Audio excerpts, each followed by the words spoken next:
Ribuan surat suara pemilu untuk calon presiden dan calon wakil presiden ditemukan rusak di Mandailing Natal dan Pekanbaru. Selain sobek, kerusakan juga terlihat dari adanya tinta yang tercecer di surat suara.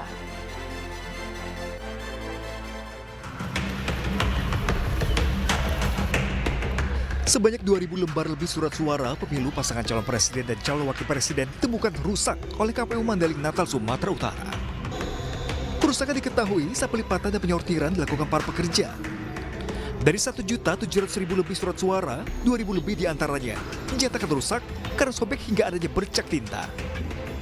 Presiden, 2.000 surat suara yang rusak ini sudah kita laporkan ke pimpinan kita di KPU Provinsi Sumatera Utara dan semoga pemenuhannya segera dapat.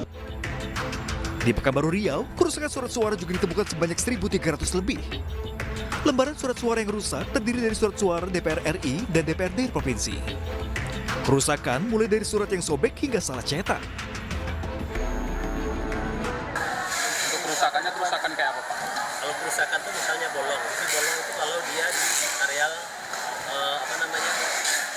area pencoblosan. Kemudian ada tinta bercak yang lumayan tebal, kemudian sehingga dia menjadi tidak terlihat. Untuk dapat merampungkan pelipatan dan penyortiran, KPU menggerakkan 300 pekerja yang terbagi 12 kelompok terdiri dari 25 orang. Dari Mandailing Natal dan Pekanbaru, tim liputan Kontributor Anyus melaporkan.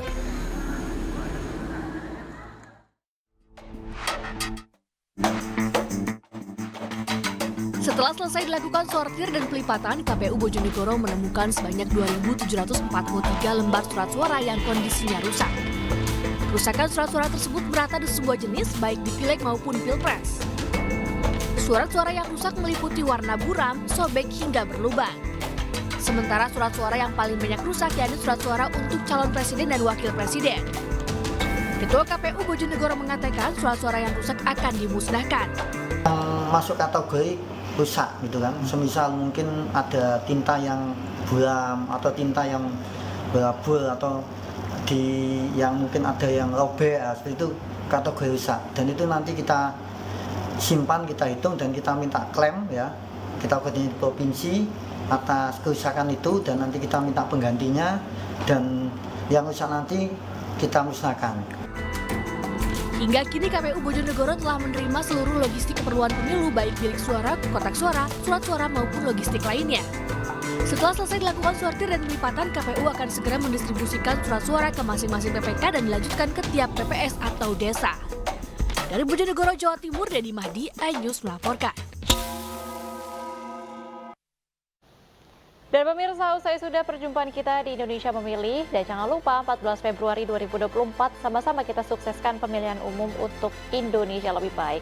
Saya Bibi Kristami, terima kasih dan sampai jumpa.